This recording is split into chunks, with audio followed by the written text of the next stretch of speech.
Assalamualaikum warahmatullahi wabarakatuh. Waalaikumsalam warahmatullahi wabarakatuh. Alhamdulillahi rabbil alamin. Wassalatu wassalamu ala ashrafil khalqi ajma'in. Sayyidina wa maulana Muhammadin. Wa ala alihi wa sahbihi wa man tabi'ahu ila yaumiddin. Jamaah yang dimuliakan Allah, baik di studio maupun pemirsa TV One dimanapun berada.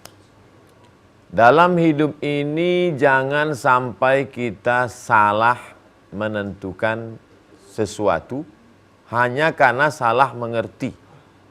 Contoh, ada penerimaan pegawai, baik perusahaan swasta maupun PNS, ASN. Syaratnya sudah ditetapkan. Tiba-tiba ketika kita ditolak, lalu kita kemudian melihat ke sisi yang salah.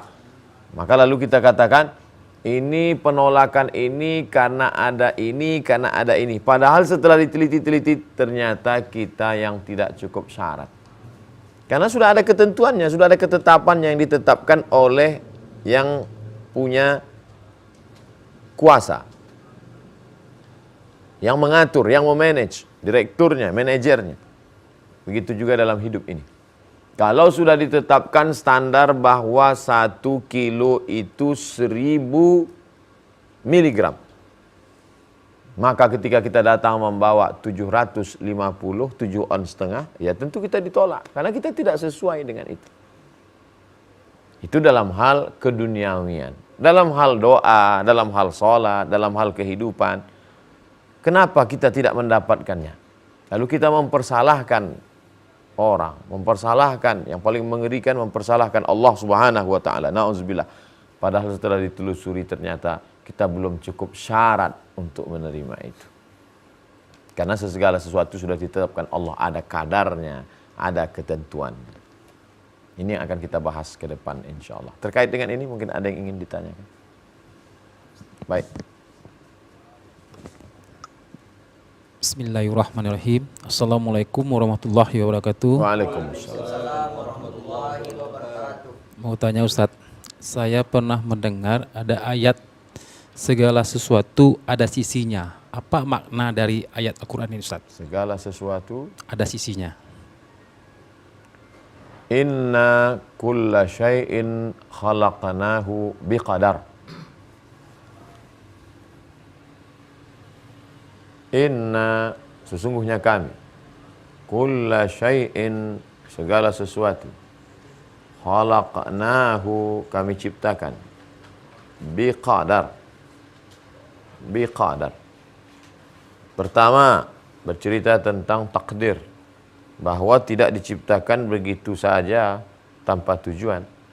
Tidak diciptakan begitu saja unf. Tapi Allah menciptakan ini penuh perencanaan. Dan dia menjadi rukun iman kita yang keenam. Antu'mina billah wa malaikatihi wa kutubihi wa rusulihi wal yaumil akhir wa biqadri khairihi wa syarihi. Qadr. Yang kedua maknanya adalah segala sesuatu ada qadar. Sudah jadi bahasa kita, kadar. Ada kadarnya. Kadar air, kadar ini. Ada ketetapannya, ada ketentuannya. Jadi kita mesti ikut ketentuan itu. Yang menetapkan ketentuan itu siapa? Allah. Yang menjadikan dia ketentuan siapa? Allah. Kita bukan pengatur, kita diatur. Maka harus ikut aturan Allah Subhanahu wa taala. Siapa yang membawa aturan itu? Nabi Muhammad SAW. Di mana letaknya? Dalam Quran dan Sunnah. Yang menjelaskannya siapa? Al-ulama warathatul anbiya. Inna kulla syai'in khalaqnahu biqadar. Adapun ayat lain yang akan kita bahas adalah surat Ar-Ra'du ayat 8. Tetap membaca ta'awudz. A'udzu billahi minasy syaithanir rajim. Apa kata Allah Subhanahu wa taala? Allahu ya'lamu ma tahmilu kullu unsa. Allahu ya'lamu ma tahmilu kullu unsa. Allah Subhanahu wa ta'ala, Allah ya'lamu, maha mengetahui, ma apa, tahmilu, yang dikandung, yang sedang ada dalam rahim, kullu unsa, semua perempuan. Rasa-rasanya ayat ini tidak relevan Pak Ustadz. Na'udzubillah kalau ada sampai orang berkata demikian. Allah yang maha tahu tentang apa yang dikandung oleh perempuan. Dulu mungkin, tapi zaman sekarang USG, buktinya dokter tahu. Allah tahu, dokter tahu. Apa bedanya? Pengetahuan Allah Subhanahu wa taala mutlak, absolut, tak terbantahkan, 100%. Pasti. Dokter tahu? Belum tentu. Anak Ustaz Somad perempuan. Dokter yang ngomong.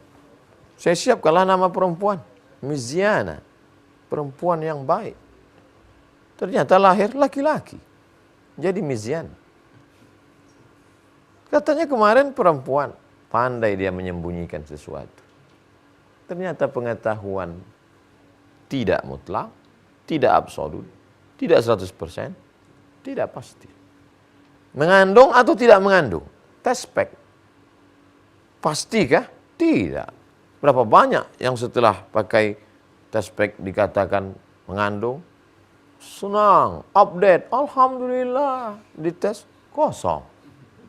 Makanya dia tidak bisa dipakai untuk menetapkan dalam kasus salah satu quru. Wal mutallaqatu, perempuan yang dicerai suaminya. Yatarabbasna, tidak boleh langsung menikah, menunggu pinangan orang lain. Berapa lama? Yatarabbasna bi anfusihinna salasata quru, 3 kali suci. Sekali, 2 kali, 3 kali. Untuk apa? Untuk meyakinkan benar-benar bahwa rahimnya kosong, tidak ada janin anak dari suami pertama, baru dia boleh menikah lagi. Untuk apa lagi Pak Ustadz? Kan sudah ada alatnya. Alat itu tidak mutlak, tidak absolut, tidak 100%, tidak pasti. Masih ada kemungkinan, maybe yes, maybe no.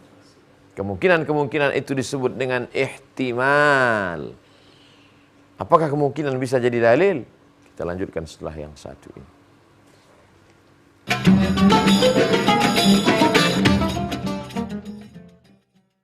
Wa ma taghidul arham. Wa ma taghidul arham.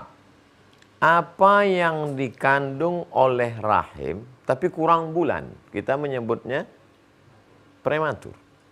Wa ma tazdad. Wa ma tazdad, dan yang berlebih bulan. Kalau kita baca itu biografi para ulama, ada ulama yang dikandung ibunya sampai 3 tahun, ada yang sampai 2 tahun. Sekarang saja para dokter kita, kalau sudah 9 bulan 10 hari, kalau tidak harus sesar dan lain sebagainya. Dulu sebelum ada, maka ibunya menunggu saja. Ada yang meninggal dunia, ada yang lahir selamat, bahkan menjadi para ulama besar. Allahu ya'lamu ma tahmilu kullu unsa. Allah maha tahu dengan pengetahuannya mutlak, absolut, 100% pasti, tanpa ada sedikit pun kemungkinan apa yang dikandung perempuan. Wa ma taghidul arham, dan apa yang dikandung dalam rahim kurang bulan atau berlebih bulan. Semuanya dalam pengetahuan Allah Subhanahu wa taala. Apa hikmah yang dapat kita ambil dari sini? Bahwa manusia punya pengetahuan dengan pengetahuan yang terbatas. Dia dapat mengetahui dari telinga yang dia dengar, dari mata yang dia lihat, dari otak yang dia fikirkan, tapi tetaplah terbatas. Ungkapan pepatah Melayu, kalau galah panjang sejengkal, jangan laut hendak diduga. Galah bambu yang dipakai untuk menjolok buah, panjangnya cuma sejengkal, lalu hendak mengukur dalamnya lautan. Hanya orang gila saja yang dapat mengukur laut.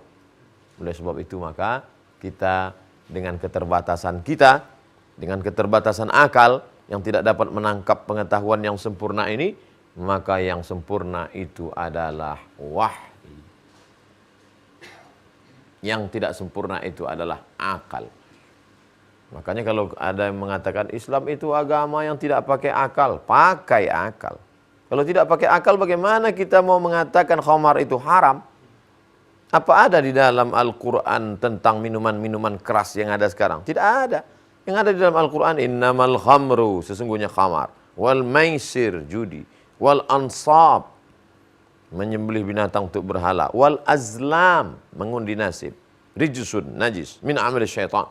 Lalu dari mana menetapkannya? Akal, analogi yang disebut dengan qiyas. Dasarnya wahyu, akal dipakai untuk memahami wahyu. Wahyu dari Allah, akal juga dari Allah. Diikat dia dengan aturan-aturan. Iqra, bacalah.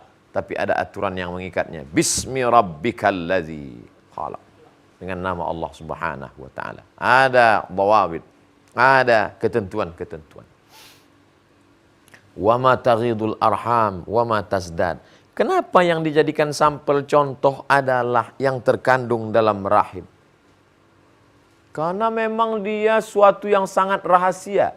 Fi zulumatin salas, dalam 3 kegelapan. Kegelapan kulit, di dalam kulit kegelapan rahim, kegelapan plasenta. Ada 3 kegelapan yang tidak dapat diketahui, diakses oleh manusia. Tidak dapat dilihat, tidak dapat didengar, tidak dapat disaksikan, tidak dapat difikirkan. Tapi Allah Subhanahu wa taala Maha tahu tentang ini semua. Sampai hari ini, kalaupun ada orang yang tahu, hanya menduga-duga, hanya menebak-nebak saja. Dan pengetahuan itu milik Allah Subhanahu wa taala. Wa kullu syai'in 'indahu bimiqdar. Kullu syai'in, segala sesuatu, indahu, menurut Allah Subhanahu wa taala, bimiqdar. Ada kadarnya, ada ukurannya, ada standarnya, ada ketetapannya. Itu semua yang menetapkan adalah Allah Subhanahu wa taala. Kadar, ukuran, standar, ketetapan. Kalau mau mengaku hamba Allah, kalau hidup di atas muka bumi milik Allah, kalau masih bernaung di atas langit kekuasaan Allah, maka ikuti standar dan ukuran Allah. Jangan mengaku hamba Allah, hidup di atas muka bumi Allah, tapi yang dijadikan standar ukuran adalah diri sendiri. Makanya kita sebagai negara yang bertuhan, yang pertama kali kita katakan ketuhanan yang Maha Esa. Kita menunjukkan bahwa kita patuh dan taat kepada Allah Subhanahu wa taala. Oleh sebab itu maka ayat ini menguatkan kita lagi tentang segala sesuatu ini mesti kita ikuti ukuran standar Allah Subhanahu wa taala. Alhamdulillah, dari sejak pagi hari membuka mata sampai kita melangkahkan kaki ke tempat kerja, lalu kemudian berinteraksi sosial dengan teman-teman sejawat, handai tolan, tetangga, kawan kerabat, sampai kemudian kita kembali bertemu dengan keluarga, dan puncaknya saat malam menutup mata, semuanya kita ikuti standar ketetapan Allah Subhanahu wa taala. Makan, kalau kita berturutkan makan selera, semua mau kita makan. Tapi kemudian yang kita ikuti adalah aturan Allah. Kulu, makanlah. Habis makan minum, wasrabu, minumlah. Tapi ada standar di sana. Wala tusrifu. Jangan berlebih-lebihan. Jangan diturutkan hawa nafsu. Menikah. Man istata'a minkumul ba'ah falyatazawwaj. Menikahlah. Fankihu ma tawalakum, nikahilah minan nisa, perempuan, masna, 2. Wa sulasa, 3. Wa ruba', 4. Fa in khiftum alla ta'dilu. Ada standar di sana. Kalau kamu khawatir tidak adil, fawahidah. 1 saja cukup. Standar masalah harta. Carilah harta. Idza qudiyatis shalah, kalau salat sudah dilaksanakan, fantashiru fil ardh. Bertebaranlah kamu di atas muka bumi Allah ini. Yang di tepi laut, tinggal di tepi pantai, siapkan, ambil kayu di hutan, kerok bagian tengahnya, jadikan sampan. Pergi ke tengah lautan, cari karunia Allah SWT. Yang tinggal di tengah gunung, maka gali itu tanah, subur, tanaman-tanaman. Yang tinggal di tepi sungai, buat karambam, nanam ikan, menanam tanam-tanaman di laut, kemudian beternak ikan, kolam sebagainya. Tapi tetap ikut aturan Allah, keluarkan zakat, keluarkan infak, sedekah. Kita lanjutkan setelah yang berikut ini.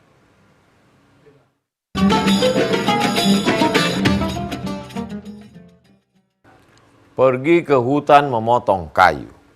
Kayunya dipahat, dibelah, dihilangkan, dikerok, jadilah sampan tradisional. Diambil bambu, disiapkan tali pancing. Dengan umpannya, lengkap semua. Pergi ke tengah lautan samudra milik Allah Subhanahu wa ta'ala. Dari pagi sampai petang, apapun tidak diperoleh. Kalau diikutkan standar kita, kita akan marah. Karena semua rukun dan syarat sudah kita penuhi. Sampannya sudah siap. Perginya pagi-pagi. Pancingnya sudah dipasang. Lengkap dengan umpannya. Kenapa tidak dapat? Marah. Tapi kalau menyadari bahwa kita ikut aturan standar Allah, maka kita akan berkata, mungkin ada hikmah di balik ini. Mungkin ini ujian, cambuk, supaya besok lebih bersemangat lagi. Asa antakrahu syai'an. Boleh jadi engkau benci sesuatu. Wa huwa khairul lakum. Dalam kebencianmu itu ada kebaikan-kebaikan. Wa asa antakrahu syai'an. Boleh jadi kamu benci, tidak suka pada sesuatu. Wa yaj'alallahu fihi khairan katsira. Di balik itu Allah jadikan kebaikan katsira, banyak kebaikan. Oleh sebab itu maka ini mengingatkan kita lagi bahwa kita bukan punya aturan. Kita yang mengikuti aturan. Kita mesti patuh pada aturan. Makanya dalam Islam diajarkan sami'na wa ata'na. Kami dengar dan kami patuh. Sedangkan orang yang ingkar berkata sami'na wa asaina. Kami dengar, tapi kami lawan. Kami dengar, tapi kami tidak ikut. Oleh sebab itu, kita sadari bahwa apapun namanya harus ada aturan. Sepak bola, permainan, olahraga, tetap ada aturan. Ini namanya kiper, ini namanya back, ini namanya striker, ini ada wasitnya, ini ada hakim garisnya. Kalau ini namanya outside, kalau ini namanya handball. Ada aturan. Ketika ada pemain yang melawan, bisa didiskualifikasi. Siapa yang menetapkan aturan ini? Statuta namanya. Yang menetapkannya siapa? FIFA. Hanya suatu permainan. Bukankah hidup ini permainan? Innamal hayatud dunya la'ibun wa lahwun. Hidup dunia ini hanyalah permainan dan senda gurau semata. Maka ini permainan besar ini juga ada aturannya. Dan kita adalah bagian dari permainan. Maka ikutilah ketetapan yang sudah ditetapkan Allah Subhanahu wa ta'ala. Sampai di sini ada pertanyaan yang ingin disampaikan. Baik. Bismillahirrahmanirrahim. Assalamualaikum warahmatullahi wabarakatuh. Waalaikumsalam. Tadi di segmen sebelumnya Ustadz menjelaskan tentang USG yang dilakukan sama dokter untuk mengetahui janin itu apa laki-laki atau perempuan. Apakah itu masih masuk dalam ilmu Allah atau bukan? Mohon penjelasan Ustaz. Terima kasih. Assalamualaikum warahmatullahi wabarakatuh. Manusia berusaha untuk mengetahui sesuatu. Perbuatan manusia berusaha untuk mengetahui sesuatu ini adalah bagian dari hasil cipta karya karsa manusia. Manusia di bidang sains melahirkan teknologi. Manusia di bidang yang menekuni medis melahirkan inilah alat canggih untuk scan. Bisa mengetahui bagaimana janin ini cacat atau tidak, mohon maaf, apakah dia sehat atau tidak. Ini hasil cipta karya manusia. Apakah agama Islam melarang manusia untuk berkreasi, membuat sesuatu? Tidak. Kaedah dalam Islam bukan melarang, bukan haram. Al-aslu fil asya al-ibahah. Hukum asalnya adalah boleh. Kapan dia menjadi haram? Dia akan menjadi haram ketika melanggar kaedah-kaedah. Lagi-lagi aturan-aturan yang dibuat oleh Allah Subhanahu wa ta'ala. Jadi kemajuan dalam bidang teknologi, astronomi, geologi, medis, ini semua untuk menunjang kebaikan-kebaikan, maka dipakai. Tapi ketika ada maslahat kebaikan, ada mafsadat mudarat, kalau yang dipakai itu melahirkan kebaikan-kebaikan, lanjutkan. Kalau menimbulkan mudarat-mudarat, darul mafasid muqaddam ala jalbil masalih. Menolak mudarat lebih diutamakan daripada meraih maslahat. Menolak negatif lebih didahulukan daripada mengambil kebaikan yang ada di dalamnya. Nah, apakah alat ini bagian dari ilmu pengetahuan? Ya, ilmu pengetahuan. Adakah manfaatnya? Ada. Untuk mengetahui apakah ini cacat atau tidak, untuk mengetahui apakah ini baik atau tidak. Tapi lagi-lagi seorang hamba Allah yang mengaku mengikut aturan Allah, dia akan berkata, Bapak Ibu, ini hanya bagian dari ilmu pengetahuan. Sekian persennya mungkin benar, tapi sekian lagi mungkin ada kekeliruan. Tapi bagi orang yang angkuh dan sombong akan berkata, inilah yang bisa diciptakan, yang tidak pernah bisa diciptakan oleh tokoh-tokoh agama. Na'udzubillah. Bisa jadi. Oleh sebab itu basic pendidikan adalah agama. Dari SD dia sudah belajar membaca Quran, mungkin menghafal Al-Quran. Ini adalah sekolah tahfiz, di dalamnya ada fisika, biologi, kimia, matematika, tapi juga dia memahami Quran. Habis itu dia akan SMP, SMA, tinggi nilai ilmu pengetahuan alamnya, lalu kemudian dia pula mendapatkan beasiswa, lahirlah seorang pakar. Tapi sejalan antara fikir dan zikir, sejalan antara kecerdasan intelektual dengan kesolehan spiritual, sejalan antara kesolehan spiritual dengan kebaikan sosial, sehingga dia menjadi rahmat bagi lingkungannya, bukan menjadi laknat buat orang lain. Allahumma ja'alna, ya Allah jadikanlah kami nafi'ina, orang-orang yang bermanfaat, liwatanina, untuk negeri kami, walidinina, untuk agama kami, walizurriyatina, untuk keturunan kami, walikafatin nasi ajma'in, dan untuk semua umat manusia. Wa sallallahu ala sayyidina Muhammad wa ala alihi wa sahbihi wasallam, walhamdulillah rabbil alamin. Terima kasih atas segala perhatian, mohon maaf atas segala kekhilafan. Wassalamualaikum warahmatullahi wabarakatuh. Waalaikumsalam.